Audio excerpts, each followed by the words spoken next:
Hello, everyone, and welcome to Q&A with Qlik. Today, we're going to be talking about app development and all the things that are involved with that. My name is Troy Rainey. I work to help put together videos and webinars like this one, and we've got an excellent expert panel for you today. Ola, why don't you tell us a little bit about yourself? Yeah, sure. Thank you, Troy. My name is Ola, and I've been with Qlik for a little bit over 7 years in various different learning and teaching roles. So I've been a technical trainer, and now I'm working on creating online content, mostly for Qlik Cloud, but I also dabble in some of the older products. Great. And Patrick? Patrick Lundblad. I work in product design. I don't really do the UI design or UX sketches. I'm more there working with the design team and architects around how do our users use our product, what's the value they want to get out of it, just explaining things to people around what's the usage is. And I've been here for 11 years now. Great. All right, first question.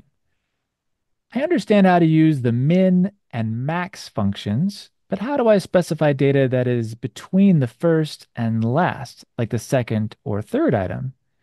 If this data is a text string and has no numerical value, ooh, I'm not sure how to do this. Thanks. Um, there's a couple of even more details that would be wanted to be known in this case. But if you look generally, if we're inside of the data model in the data load editor and working there, and we want to find specific values or rows within a table, we could use functions like a row number and peak to be able to find specific positions within a table. And it kind of, in that case, we need to know that they're sorted in the way that we want to have them sorted. If it's a specific value we're looking for in an order, in this case, in an order of string values. That's great. Thanks. Okay, next question. Mhm. How can I find the second top three values in a field? And there's an example of a data set here with dates and a product value associated to each of those. Any ideas on what would be a good option for that?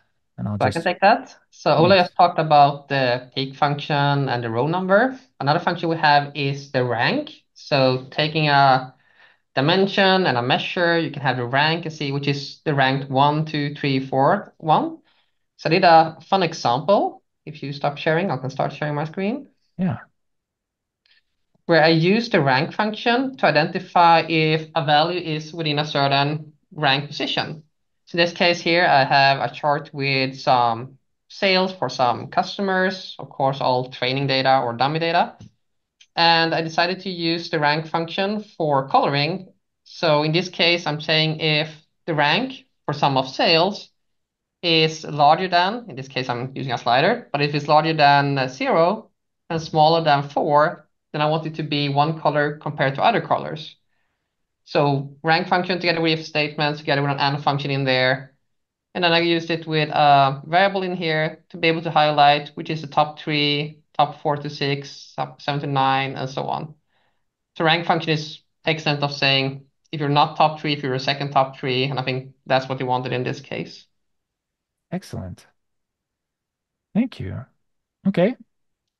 Next question.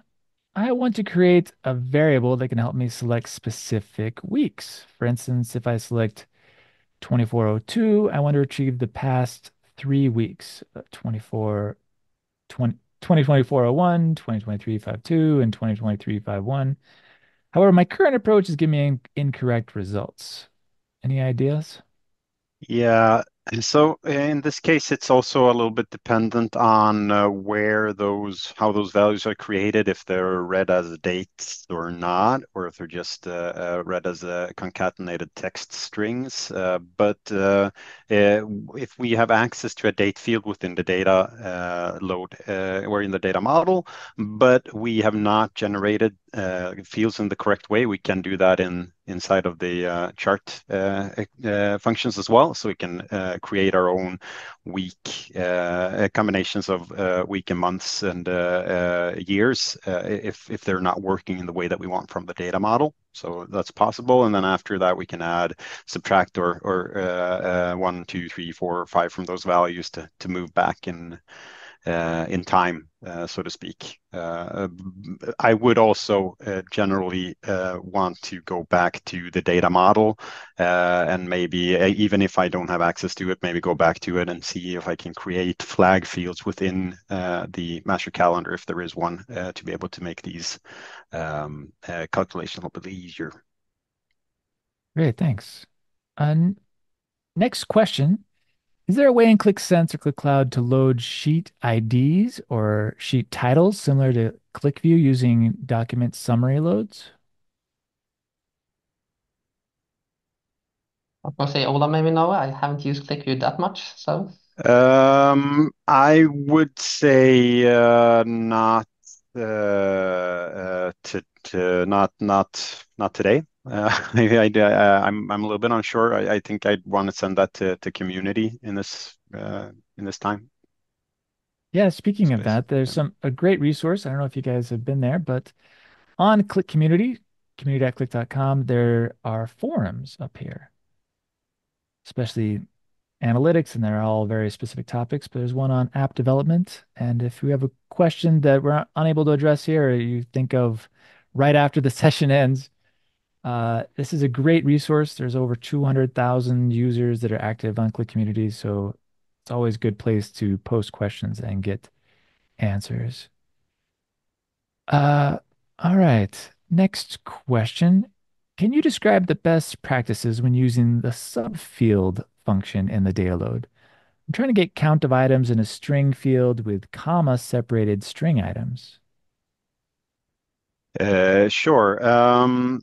That I've always, and I mean, I've taught Qlik scripting, and I've always felt just that syntax being a little bit tricky. Of getting the commas and the everything in the right place. I would refer to looking at some of the examples of that syntax that we have on Qlik Help to kind of understand and break it down on how to use the delimiters. I think there's some really good examples up there to kind of look at a little bit on how the syntax works. And then if you're having further problems with it, or if there's something that you don't understand, that they're going to community. But I think that explains it in a good way. Okay. Next question. Does the CSS styles and multi-KPI still work in Qlik Cloud? I believe it should so. I don't see any reason why it shouldn't at this moment that I know of. The main thing to think about when you're overriding the CSS of the product, the UI, is that we sometimes update the UI going from Angular to React, adding in new components, renaming components, and so on. So there's no guarantee that it's going to work tomorrow, mainly because the CSS names that you're using in your custom CSS might get a name change or something like that. Yep. Okay, thanks. Next question. How can I show percentage of total in a bar chart? Yeah, so I did a small example now. Let's see if I got the question right for first of all. So I have a bar chart here. I have some customer segments. I have a percentage here, and I have sum of sales. So what I did in this simple example is that I just took the sum of sales, which would be for this dimensional value. So it's doing sum of sales over each customer segment. And then I divided it by the sum, and then I'm including the total in here because total what I'm going to do is going to aggregate all those values together, not only the row that it is on in the data cube or hypercube at that moment. So taking sum of sales divided by sum total sales gives you for each bar the percentage of total. And you can use that calculation also for tooltips or for another place where you want to have a number displayed to the user. Hopefully that answers the question. Yeah, that's great. Thank you. Okay, and next question. What about backup of apps with or without data in Qlik Cloud? The visualizations, the sheets, the master elements, variables, etc. Yeah. That always comes Um, up. yeah, exactly. I think that's a really interesting topic as well. We have something called automations that you can work with in Qlik Cloud, and what that allows you to do is to connect to external sites like GitHub, for example, which you can use through connecting to the API. You can extract or you can export your application without data, but with all master items and all visualization, all the data about the visualizations, and then you can import them there later. You can set up that as an automatic task as well. So, for example, every time you reload the app or make changes, you can fire this automation. We actually have some great videos of that on Qlik Learning as well on how to set that up. Great. Next question about linking tables. Here's the first scenario, which is easy. I have users ta user tables, location tables, and accident table, which has the location ID and user ID. This is straightforward linking, no issues. But in the second scenario, there's an accidents table it's been created by and a modified by. And in this scenario, how many columns in accident table can be linked to users table not using the apply map? It's hard to So visualize all those details, but yeah, but I think I understand kind of the basic problem here with the question. And when it comes to Qlik data modeling, really basically speaking, and this is kind of what separates Qlik in some places from other data tools, and it's that we automatically try to connect tables to each other by renaming fields to have the same name. Now, Qlik doesn't automatically check that they have the same values, but it checks for the same name. When we come to more complex data models where we don't have necessarily have one key field in a table, but it's rather a concatenated field, we need to find those concatenations in both of the tables. So we need to find the values that coexist between both of the tables and then rename the fields to have the same name, and then Qlik automatically will connect them to each other. But it's hard to link a table with another table if you don't have any fields in common between those tables. And in that case, you need to go in and do a link table or some more advanced syntax to get that up and running. okay, great. Next question. If I have two dimensions, field A and field B, and a measure score, how can I get the top three scores per field A and per field B? I would say it's still the rank function. I don't know if it's that field A and field B are dependent on each other or so on, if you need to do it in some special way thereof, combining them together or so on. But Yeah, usually when someone says top something, I always say rank, but there are probably other ways also. And Qlik I Community is a great place to post some example data and get me or other people to respond to you with a expression needed for it. Yeah, I think that if we're looking at an already created table, like a bar chart or something like that, there's built-in functionality to get the top X values from the dimensions there as well. So that's just to expand the dimension, and you'll find where you can go in there and limit the amount of dimensions that are shown, and then, for example, take the top dimensions or such. great, thanks. Next question. Is there a difference between a script variable and a document variable in Qlik Sense? There is a difference between the variables that you create in the script and the variables that you create in the front end. Usually you use variables when you script to do what you do with variables, hold temporary values and such forth. And some of these variables can then be accessed through the front end. The values that are in that variable is changed or updated every time you run the script. So every time you rerun the script, it'll have the values that it goes through and does the logic through in the script. If you want to separate variables that you use when you create the script with variables that you use in the front end, I recommend looking at a naming convention in that case. I do believe we have some examples of naming conventions in our QDF framework, Qlik deployment framework, that's available both in a Qlik View, Qlik Sense, and Qlik Cloud version on Qlik Community. So you could look at that as for some examples or on how you can work with naming variables differently in the script and in the front end. Great, thanks. Next question, is it possible to share or cooperate on an automation? Yes, it is. And the reason why I'm smiling is because this is something that's been requested for a long time, but just recently was sent out the gate. So yep, it is. That's fantastic. So a new feature available. Awesome. Next question. Is there an option to live query data? For example, a schema in Snowflake? So if we talk about live querying as in consuming data live, when you create a Qlik Sense app, there's generally two modes of data. One would extract the data, put it into the in-memory, and then it's part of the app as a QVF or QED and so on. There is another mode also for some of our connectors to Snowflake, etc., where we have a direct query instead. Where when you're creating the new app, we don't enable everything that you normally have in an app because everything is not supported because it's not in memory. But then you can use the live connection instead. So each chart has a live connection back to your database instead. And I think we're calling it direct query or something similar like that. That's available in the help pages. And I can try to find it and we can link it in the webinar afterwards. Awesome. Next question. I have many apps in the server, but one of the apps is taking a longer time to load.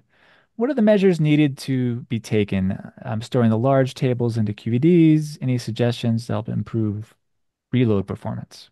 Yeah, I mean, there's a lot of things to think about when looking, and there are articles written on this. The Qlik deployment framework, for example, is also something that you can look at. But generally speaking, if you want to check some reasoning behind why it takes long time to load, there are monitoring applications available both from Qlik View and Qlik Sense and Qlik Cloud as well. Not all of them are installed out of the box, but they're all accessible in one or another way.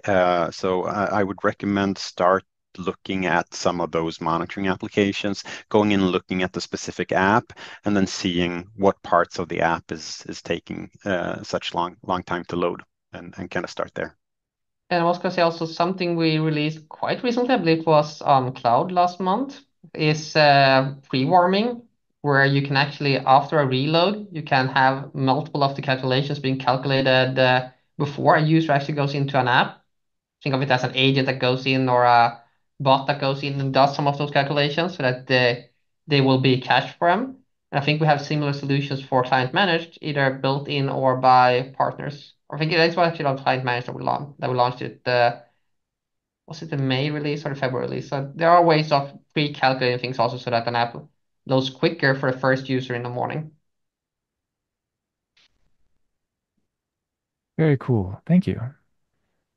Next question. Bookmarks are very crucial to the customer for repeated selections. How do I ensure I don't lose them when I make changes to the application or export the application from on-premise to Qlik Cloud? That's a great question. I do know that we have a Techspert talk session later this month where it's all about migrating from client managed ClickSense Enterprise on Windows to Qlik Cloud. And we're going to be talking about migrating, publishing and migrating apps with all those personal items, uh, private sheets, bookmarks, storytelling, and how to get all those to Qlik Cloud in the same application. Sometimes it can be a lot, but did you guys have any I mean, suggestions? you can always save these items. I mean, they are available even if it doesn't seem like they are available when you just look at what an app is. All the personal items are also accessible in different ways. But I would, if you're looking at making a migration, first off, attend the webinar or watch the material, because there are tools in place to solve this for you.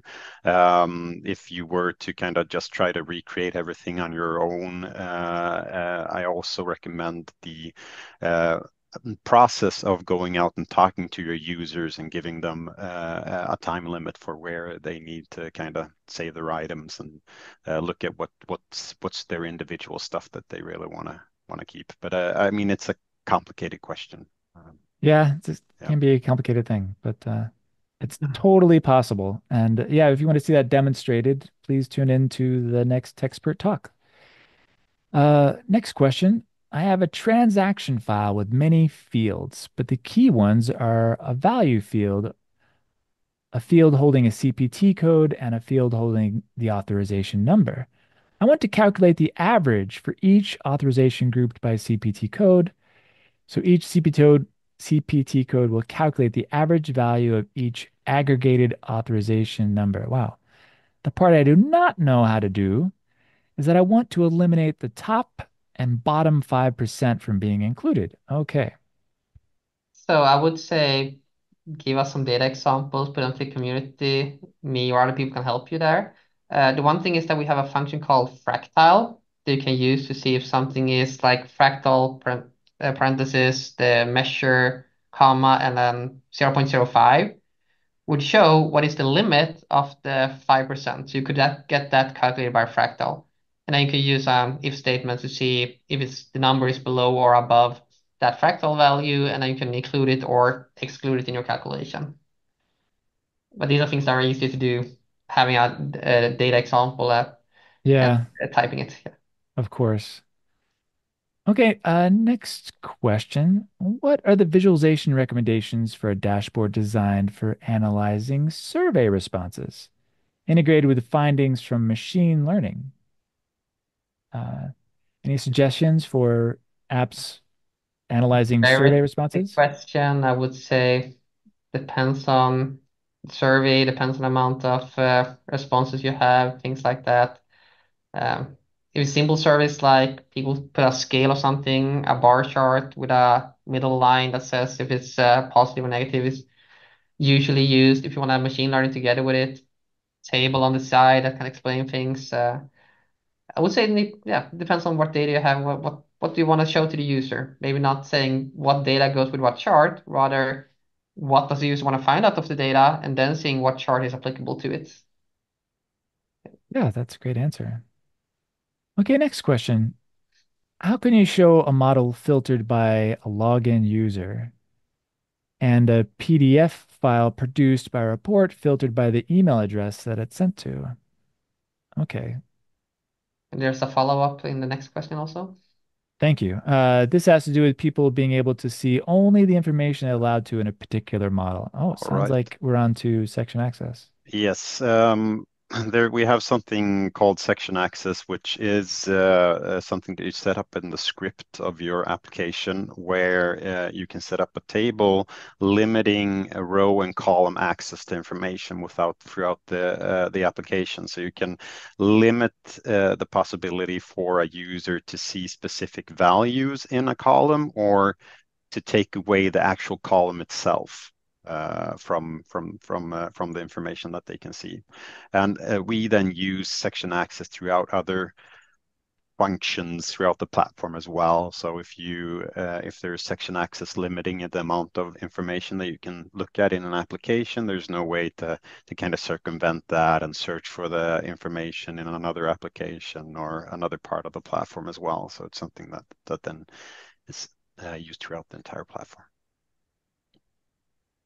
Great, and we have a lot of great resources when it comes to applying section access. I'll see if I can link something to the recording here. Next question. Is there a way to use actions when I leave a sheet, not only on activation? Not that I can think of, no. I know Qlik use support that. We don't have that in Qlik Sense so far. So that's also a good place to talk about Qlik ideation. Qlik ideation is something we have at Qlik Community. If Troy is quick enough, he can navigate there, where you can suggest your ideas to us, and you can also see what other people have suggested. So before you type in your idea, make sure to go through and see if anyone else has put in an idea before. And then you can read the ideas that are available in there. You can like the idea, then it will be +1 in the score for it. And you can also see comments if people have similar issues or other suggestions and so on. And I'm working with a design, of course, but we have product manager, product manager. We have other people in the company who are watching ideation, looking at the ideas, looking at the top ideas, and either getting feedback, putting it on a roadmap, or explaining why it's something that we can't do. So great place to see if there is already the on-sheet leave action in there. If not, submit your idea and start getting your friends and colleagues to vote on it. Yeah, definitely. This is a great resource. And when our product management team definitely weighs this heavily when they're considering improvement. So please provide your feedback. Next question. Is it possible to load SPSS files .sav to be more precise, to be able to extract the labeled dataset, the coded dataset, and also the metadata of the existing variables from the SAV files? And the company I work for, Marketing Research, it's considering abandoning Qlik because it has not been possible to do this without the help of scripts in .NET and or Python.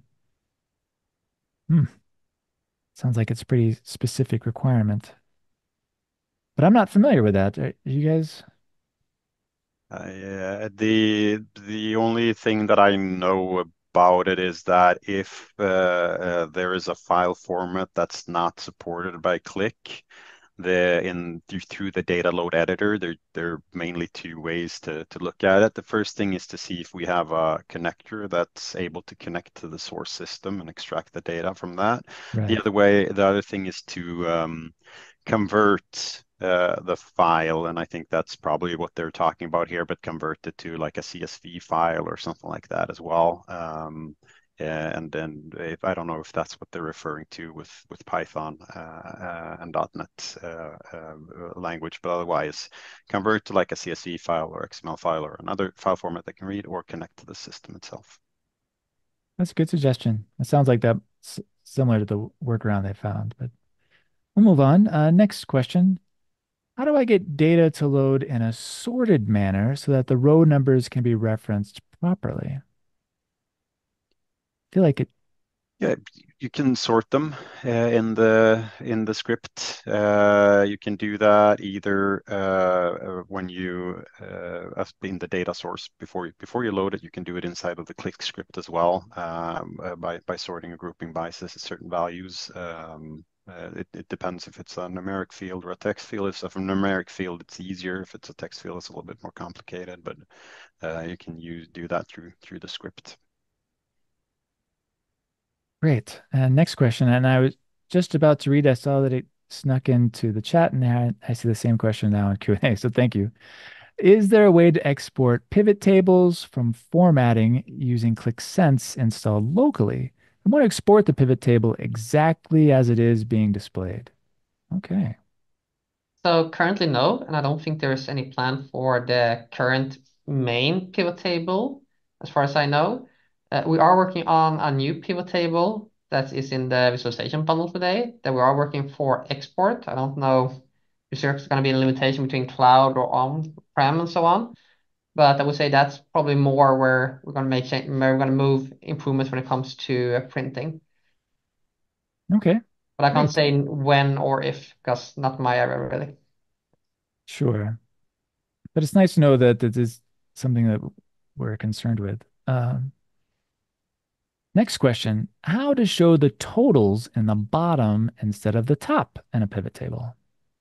So that is actually the same answer as the previous one. So if I share my screen, Yeah. so we are working on a new pivot table. So if I go to my example here, if you go to custom objects, if you go to Qlik visualization bundle, you have the new pivot table in here. And if you in the pivot table turn on the totals, then within presentation you have show totals above. or show totals below option. So that's available for new pivot table, and there's many more things to come. For example, we have the null value that many people are asking for, being able to say, is it a dash or is that zero or something like that. The new pivot table also has a lot of specific stylings on the headers, dimension values, measure values, labels, total values, grids. Yeah, there's a lot of options in there with a new pivot table. And we are also looking and working on having a pivot exploration panel where an end user can include or exclude dimensions, measures in the pivot table, and do live pivoting. Because live pivoting is supported in the main pivot table, we want to have the same thing in the new one, but that's going to be made from the exploration panel instead.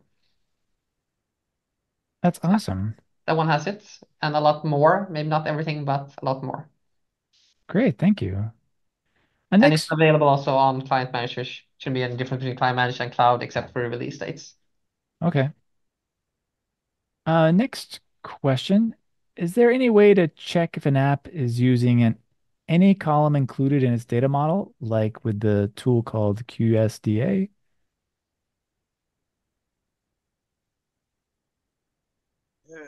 I'm a little bit unsure. I would say monitoring applications in this case. Yeah. You can see some of the data inside of these monitoring applications on which sheets are accessed, also which visualizations are accessed as well. So I think that's kind of at that level. I am not familiar if there's any other way to solve that. When it Okay. comes to cloud, we are working a lot on lineage. So being able to see not only within an app where the data comes from, but also if you have your data sets in the hub, being able to see where they're being used. So that's an area we're moving quickly in, but that's on cloud only. Yeah. Okay. Next question. What is the recommended approach to apply a single application for multiple clients with separate data sets? Sounds like it might be section access again if you're trying to have the Yeah, same app well, with different data sets. this is dependent on which platform we're talking about, I think. True. I mean, if we're in the cloud, you could use application automation to create local variants of the application, like we did with loop and reduce for ClickView back in the day, for example. Otherwise, either section access or actually having different instances of that application if the differences are too large, or you can find that you need to make differences to the visual feel of the applications and such as well. It would be to maintain multiple copies of the application. Great, thanks. Next question. When I load a data model from the Jira API, I have a table two with a two-string field. Further, if I create a filter panel in the report on the two-string field and select any object from it, then the report will break and I'll be able to open it after some time. You can also create a table load in line with the two-string field, and the same thing will happen. Is this a bug? Does sound like a bug. I'm gonna test it afterwards, but I would say do file a bug on that so it gets prioritized and looked at.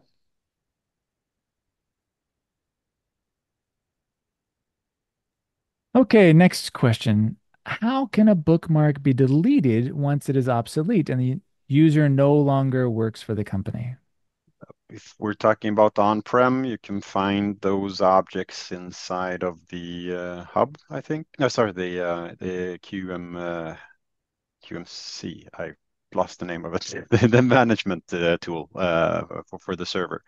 And if it's on the cloud, the app owner should be able to see. Maybe not if it's personally created, but otherwise should be able to right click and delete on most of the items there. Great. All right, next question. How can we protect our ClickSense script source code? Can we use section access to add the script, or is there any other method? So I know that in Qlik View we used to have a hidden script where you needed to type a password to access the script, and that's usually where you put the section access as well. We don't have that functionality um, in Qlik Sense. But I know at least in Qlik Cloud, the managed spaces, if you publish something to a managed space, there is no script, right? Yeah, and the same goes for if you publish an application inside of the ClickSense hub as well, and you're not an admin of the app, you can't access the script. You need to unpublish the app and get access in that way. So in that case, you can say that the script is hidden, but there's no way to hide the script from other developers. So if you have multiple developers or has the access to going into the script, you can't hide parts of the script. Okay, next question. How to share objects, visualizations, sheets, etc., created from a professional user to other defined users or other groups, like object sharing in QlikView. So we talk on cloud. We have the right-click menu that has a share option, and you can share a link to the visualization and send it to someone else. If we're talking clients or on-prem, then I think you can always go into the developer hub and you can find the object in there, the link to the object, and you can send that to someone else. Of course, to be able to consume that visualization, no matter if it's on-prem or on cloud, you need to have a license that gives them access to see it. Otherwise, if you don't have a license, then yeah, you're not allowed to connect to the engine and to the app. Great. Uh, One question I want to make sure we get to. Oh, I think we did. All right, next question. Is there an existing tool to quickly generate an application's design?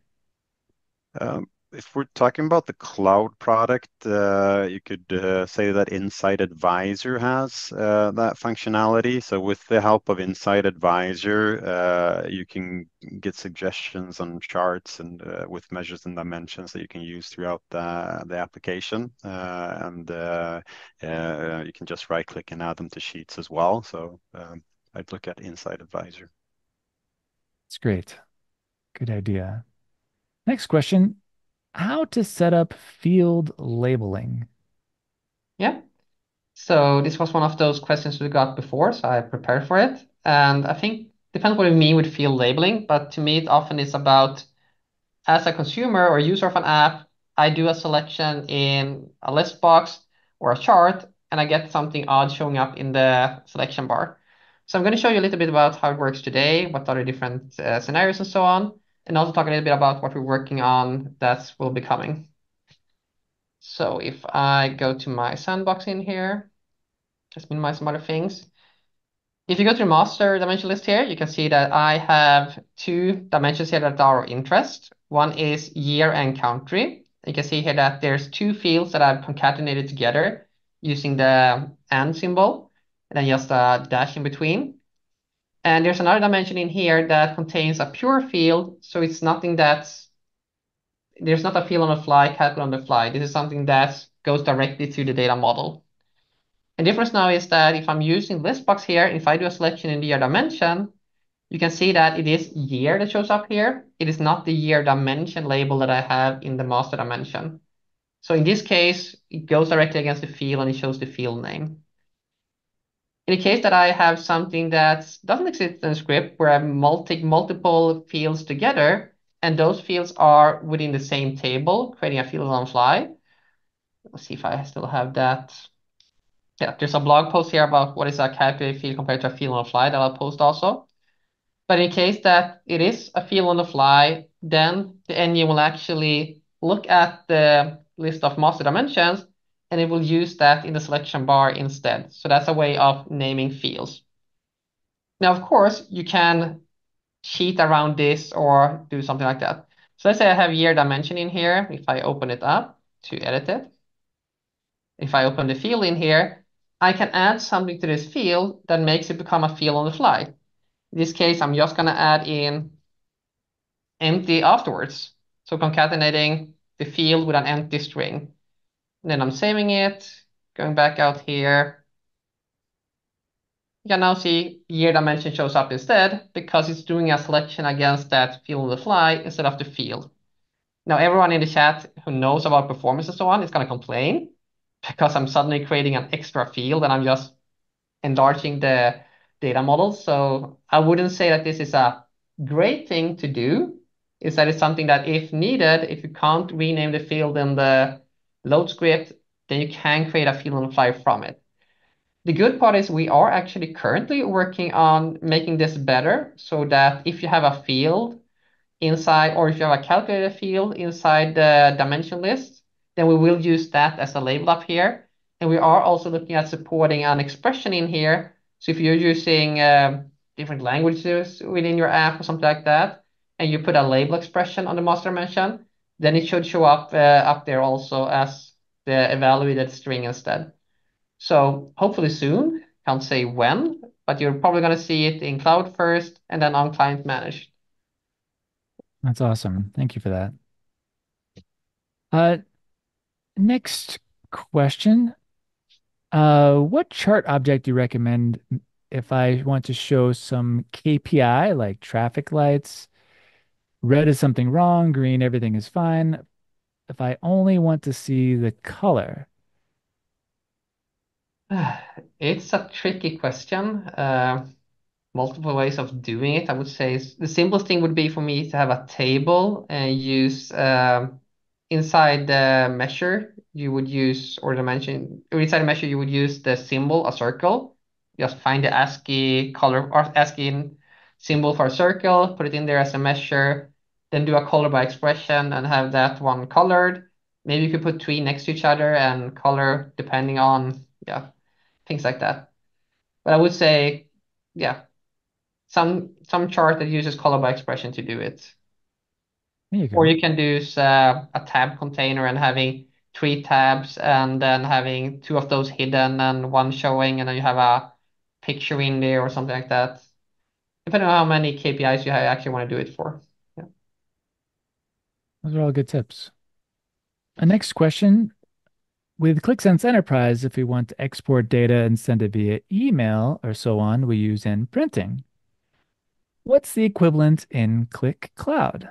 There's definitely some Yeah, options, but go ahead. Yeah, but we have Qlik Reporting, which is a tool that's both built into the platform itself with the possibility to right-click on visualizations and set up that on an application level together with application automation. So application automation is an enabler for multiple tools that we have. We talked about it before for exporting applications to GitHub, for example. In this case, you can use it for scheduling reports or sending reports out. And there you have the option and opportunity to use rich API, rich amount of APIs to do that, where you can export it as different file types, but also to different systems as well, like Teams or send them by email and stuff like that. So Qlik Reporting is what we call NPrinting in the cloud, and Qlik Reporting is a combination of functionality that's inside of the platform and application automation to make it all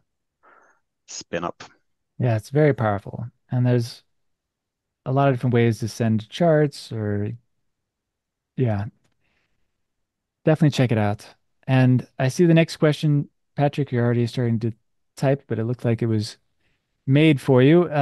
Someone's asking about how to set formulas in their bookmarks to show now for a date, so they're a bit more dynamic. Actually, that's one of my favorite questions. It's always comes up. I think I did it in the last one, or if not the one before. Yeah, I did it also internally because there's many people who don't know what a bookmark is and how we save selections. So I go back and share my app again, going back to the same app. And you're actually going to see here that this entire app is actually called Tips and Tricks Bookmarks because I created it to talk about this one. So let's go to the bookmarks tab. Of course, I have an incomplete. Yeah, I removed some dimensions before. So let me just quickly fix that by just doing let's do a list box. Let's do year. Let's clear a selection. So I want to select the latest year in here. I want to save it as a bookmark. What happens when I do select the value? If I create bookmark up here and I say latest year selected, then if I press the OK button, you can see here that there's some information about the bookmark, like the layout state variables and so on. You can also see here there's a set expression that says year equals 1982. So this is what I call a static bookmark because it has a value that's included in the bookmark rather than a expression or something like that. If you want to have an expression included in it, you need to do it in a specific way. If I clear the selection in here, if I open up the search icon here, I type equals, and then it's the field name that I want to do the selection in. And then I type equals, and I type max, parenthesis, total year. So what I'm doing now is that I'm using a search expression to say for the field year, find the max value out of this. And what's important now is that I don't actually click the value and select it. Once I'm done here, I click Enter key to have it selected. And then if I go back up to my bookmarks, create new bookmark, then we can say search expression as the name of this bookmark instead. If I create it, and if I close this one here, you can see here that it is actually an expression that is part of the bookmark instead of the field value. So that's how you can create a dynamic bookmark, have it applied as a default bookmark that selects the latest year or something like that. So search expression is the way to go. And if you have already selections in the field, things like that, you're gonna have to invoke only bracket one and things like that instead. But the main difference between search expression, static, don't press the value, type it in, press enter. That's great and very powerful and so simple once you know, but Yeah. yeah. Next question. Is it possible to create a pivot table with multiple dimensions which displays the dimension value in all rows of each dimension rather than grouped? Think there's a follow-up to that, to two questions down as well, Thank explaining you. it. So Yeah. essentially, as dimensions appear in a straight table, but with the column benefit of a pivot table. Okay. I mean, I would go to the script, but that's how I'm raised, and create all those dimension values inside of a field, and then use that as kind of a data island within the data model, but that I can use to kind of reference the values that I want to, or connect it if that's needed. I don't know if you have any way to solve it in the front end, Patrick. You can always concatenate fields together, like I did with the There you year and go. country. I used the Yeah. field, I used the and sign, and then I used another field, preferably having something in between there, that a space or whatever that separates them from each other. Of course, I think that's worse performance than doing it in load script. Anything you can do in load script is always worth doing from a performance perspective compared to doing it in the front end. That's a great tip, though. Most Yeah, I people guess aren't that really aware of that. the argument for doing it in the front end, just to take that general bounce, would be if you need real-time aggregations based on the dimension values that you select. So you want it to be updated because you give the static response in the data load editor, so you can generate the fields out of the entire data model. But if you want to have it more dynamic, you'd want to do it in the front end. Great. Okay, next question. The CSS naming, for example, in the visualization bundle, doesn't seem to follow a structure as opposed to the integrated charts. Are those temporary, like the new pivot table that's said to be included in this with the standard charts? So I guess asking about the naming convention with the bundles.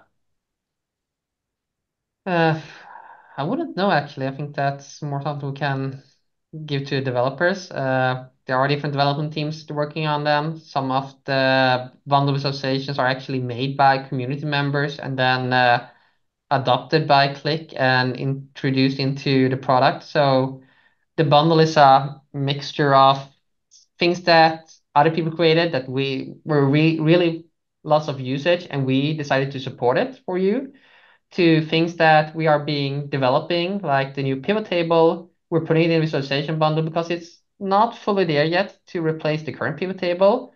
But once a chart becomes good enough, we move it from the bundle into the native charts, and then maybe we'll do some updates on the in there. I can say that the button object we have today is a great example. It was made by a community member, or actually ex-Qlik employee. To begin with, we structured the code, put it into the bundle, and then we did an actual native version of it. So yeah. So dashboard bundle is sometimes things we're working on, sometimes things we have adopted. That's interesting to get that insight. Next question. I'm trying to use partial load in Qlik Cloud app, which contains calendar derived fields. Everything works fine on a full reload, but when doing a partial reload, the calendar fields are lost, the derived fields are lost, and the app becomes unusable. Do you have a solution for this scenario? Maybe a little difficult without seeing the script. What exactly Yeah. is being partially reloaded, which part, that kind of thing. Yeah, exactly. I think generally speaking, when working with partial reloads, and if you aren't getting the result that you're expecting, trying to take parts of the data model and try to find exactly where it's failing you to kind of identify the root cause of the problem. And then when you have that, we can go on to Qlik Community and work on it together there to kind of get it up and running. Because it's so hard to answer that question without knowing more details and also trying to find the exact point Yeah. where it doesn't work. My my basic troubleshooting brain says, cut it in half, see if it works or fails, Uh, and cut it in half again, cut it in half until you've isolated the problem. But I think, it's a little trickier. yeah, exactly. But I also saw a follow-up there from the guy or girl. The person who asked the question said that the problem is that your ride fields are dropped on a partial reload. Ah, there you go. Um, um, Yeah, if they are, what you could try to do is look at some kind of ETL structure where you see if you can load the app in multiple steps.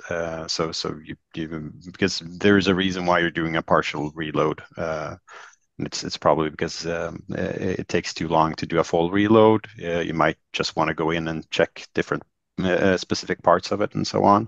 So in that case, trying to maybe create a application that just loads the derived fields and then generates Hmm. generates it to the fields that you want to, and then kind of connects that to the rest of the model, working with QVD files inside of Qlik Cloud or Qlik Sense, wherever you're working on to kind of get that up and running. That would be It's a one good suggestion. outside the box thinking. Thanks. Uh, Next question. Is it possible to output the current filtering when exporting PDF? So I guess applying Hmm. current selections. So I think it's having that part of the Excel spreadsheet or something similar to how you do in ClickView, where at the bottom it can says selections. I do not Hmm. think we currently support that. I think we are looking into it, but Okay. that's outside of my area. But just so that when you export a report, you know what year was selected, for example, so that's included in the data. Yeah. To see what selections are Yeah. applied. Interesting. Next question. What are some of the other cool enhancements in the new pivot table, and what version of the an on-prem will that be included? So the new pivot table, if I remember correctly, was released in the bundle in the February release as the first one. It Of had some 2024? like limitations. It didn't have number formatting. It didn't have some other things in there. You had to use mask measure formatting. There was an update to it in the May release that I'm not certain exactly what went in and in there, but I can show you what's live on cloud. And if it's not in the May release, then it's in the November release. Something to talk about also, that we're moving from releasing 4 times per year to 2 times per year. So a May and a November release. If I share my screen, you can look at some of the other things in here. So the new pivot table, I would say there's a lot of inspiration from QlikView when designing it. So you can probably recognize the way that we're structuring and putting the dimensions and measures in here. So compared to the current one, we won't have that big fields up there with the live pivoting and not showing the dimension label in the correct place. Now we will actually have the dimensions being shown together where they are being used. You can also interact with them. You can do search in them. You can do selections and things like that. A big change is also that you can make the width not only work when it comes to the rows, but also for the columns. So in this case here, I can make all these columns smaller. I think the minimum size is about 25 or 30 pixels. So I can make them uniformly equally large or small.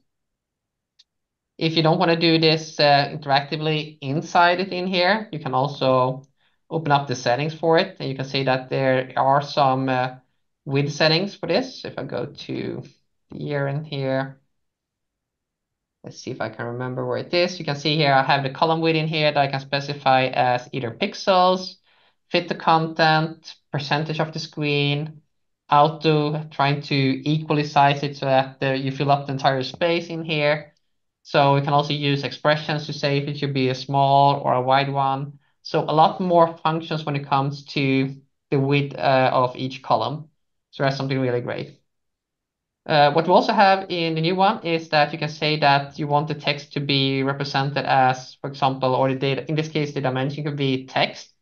It could be a link, so a URL to something. You can also have images embedded inside the pivot table, either as a measure or as a dimension, the dimension either at the row or the column level. And these are things that are on cloud that I don't know if they made it into the main release or not. Otherwise, they'll be in the next release afterwards.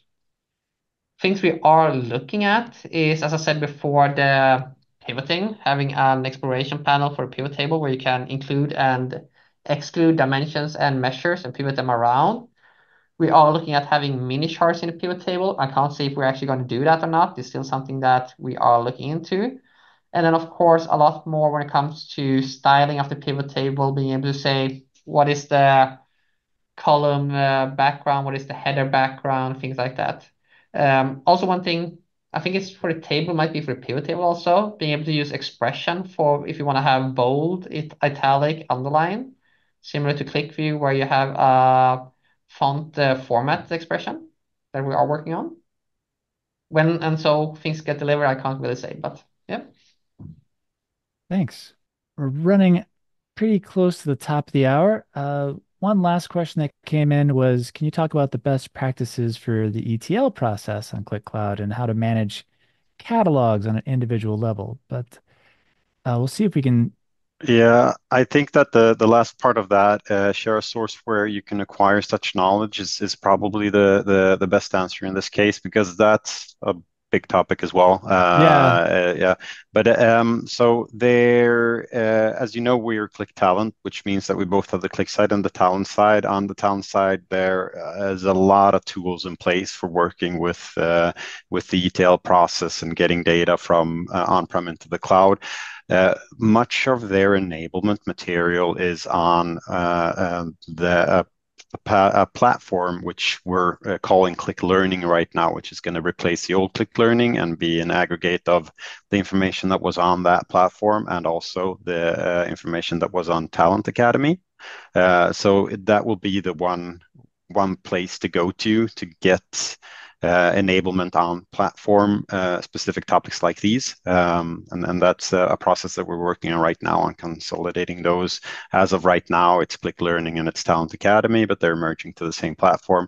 And that's kind of where you should go to get that kind of in-depth enablement and learning content. thanks. And I just want to thank our wonderful panel, all these wonderful questions from everybody who's participated, and I hope you all have a great rest of your day. Bye-bye.